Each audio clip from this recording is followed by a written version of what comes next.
melodies, harmony. 7:35 in Trinidad and Tobago. As we move into another interview, we're joined now by Earl, copy editor at Wired868.com, and to tell us more about the company's Write Start campaign. And it's a competition. It's funded by United States-based Trinbagonian and businessman Sean Powder, who should also be joining us in our discussion, and aims to challenge children aged 11 to 18 on their creativity and critical thinking. There are two age groups for this particular competition, ages 11 to 15 and then 16 to 18, with cash prizes to be won. Mr. Best is a brother of Lloyd Best, of course, celebrated economist and founder of the Tapia House movement. Earl joins us now. Of course, he was the sports editor at the Trinidad Guardian for some time as well. He joins us now to share more details and specifics on the competition, and indeed more details on it we'll get as well from the man who's sponsoring the entire exercise. Sean Powder is with us as well. Good morning, gentlemen. Thanks very much for joining us. Earl, good to see you once again. Tell us about this competition. Good morning to you. Good morning, Fazir, and good morning to the 1.4 dozen Trinidadians who are watching this morning. The competition really began in Sean's head. It began as an idea that was spawned by his relationship with his grandmother, and I want to suggest for you that maybe Sean should tell us how it began, because it really began with him, and I will join you later to explain how we expanded it. Okay, Mr. Powder, it's across to you. Thanks very much for joining us as well. Where are you speaking to us from, by the way, Mr. Powder? Good morning, Fazir, and good morning, Trinidad and Tobago and Earl. I'm speaking from New York City this morning in my office. Not as wonderful temperatures as you, but quite comfortable. Indeed. Well, it's almost too hot these days in Trinidad and Tobago, Mr. Powder, not just with the politics and whatever else, but temperature-wise, it's extremely hot these days. So I suppose we wouldn't mind a bit of New York coolness these days. But tell us a bit about why you've decided to partner with Earl Best, with Wired868 for this particular competition. Well, first of all, let's say I was very fortunate that Wired868 and Earl decided to come on and assist me with this. This idea is something I've had for some time, where in my travel back at home, I used to be home annually. I'm originally from Tobago, and I experienced some different with children. Initially, I was involved in lawn tennis in Tobago. As I chatted with children, I observed some things that are a little bit challenging. In terms of how their thought process and how they were at the education that they were receiving. So I was fortunate to have an aunt who was went to UE, and she began teaching after. Unfortunately, she died of a heart attack at 40. And I inherited her library, the portion of her library that was based in Tobago. From that library and reading a lot of the work she had in there from Frantz Fanon, from Joe Jackson, John Jackson, I developed a certain thought process. So I wanted to do this contest in honor of her, Eureka Marita Powder. And I was fortunate enough to meet Earl and Drew Lasana, and they put all the meat and the structure onto this very simple idea. My idea was, let's have an essay contest, a writing contest. I'll finance it and fund it, and let's see if we can get some corporate support. And Earl and Lasana are the one who put everything else together, and this wonderful presentation that you see now. All right, so let's provide some of that context. It's Write Start, the essay contest for 2021, $26,000 in prizes to be won. The deadline for submissions to the 29th of October, so we're less than 2 weeks away from that deadline. So Earl, the floor is now yours to provide some more context to the nature of the competition. Okay, so I should probably begin by apologizing to Sean publicly, because I think in a sense we misled him. Sean wants to, all of us want to solve the problems that Sean identified, but perhaps an essay contest doesn't really have a chance of doing that. An essay contest is only able to do that to the extent that the diagnosis of the problem is a part of the solution. Because when you look at what the response has been, well, first let me begin by saying what we expected. We hoped somehow to improve the product, as Sean suggested, improve the thinking, improve the output, if you like. But it really needs to be, we really needed something at a lower level to improve the input. And I don't think that the essay competition quite does that, will quite do that, but it is what it is. So here we are. We have people, we are asking people to write an essay for the upper group, which is 15 to 18.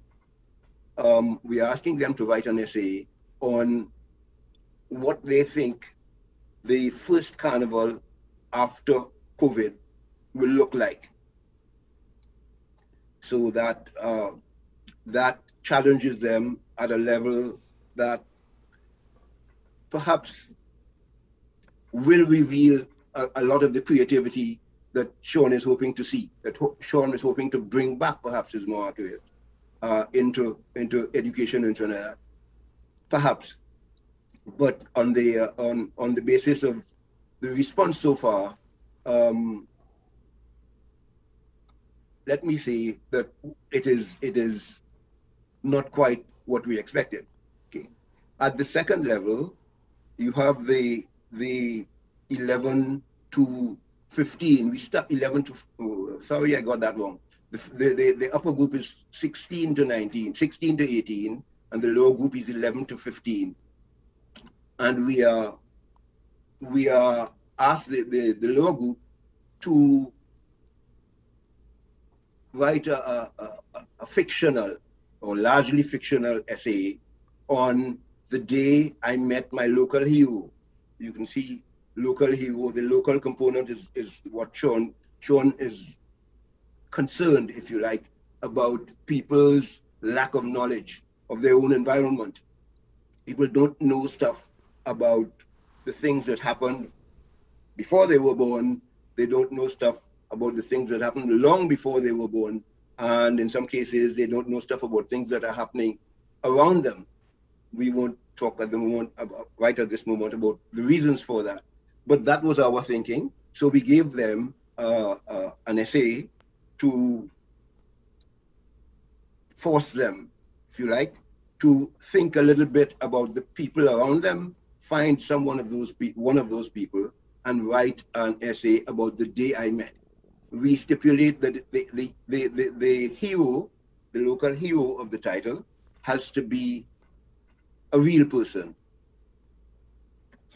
has to be a real person, but the rest of the essay can be fictional. Obviously, you don't have to have met the person. You can come up with some scenario in which you would like to meet that person, but we don't require it to be a true narrative.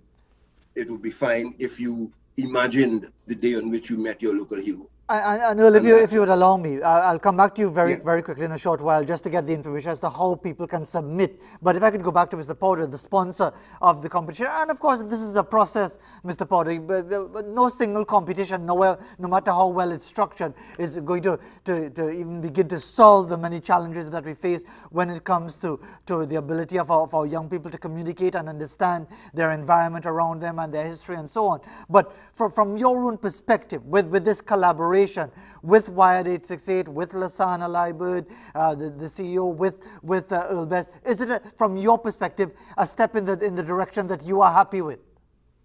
Yes, I mean, I think some of this is me on the outside looking in, and Lasana and Earl and others had to sort of say, Sean, let's reposition your vision, and let's see, how do we achieve this? Where do we begin? This is not the first year. We'll be having the competition next year again.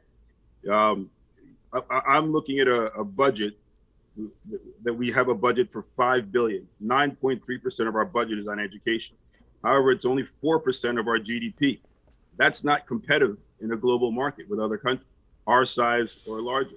So I understand that a $26,000 competition is not going to change what we're spending $5 billion on, 9% of the national budget this year.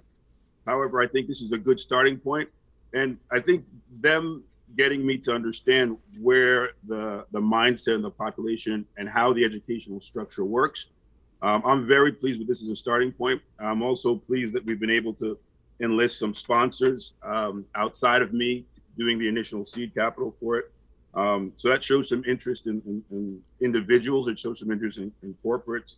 I mean, we've got B-Mobile has agreed to sponsor with 2 6-month plans. We've also got Massey Storage is giving 14 shortlisted writers for gift cards. RBC's going to be making a donation next week. And we have Community Health Solutions is sponsoring one of the most read prizes on Wired868. So I think this is a good step.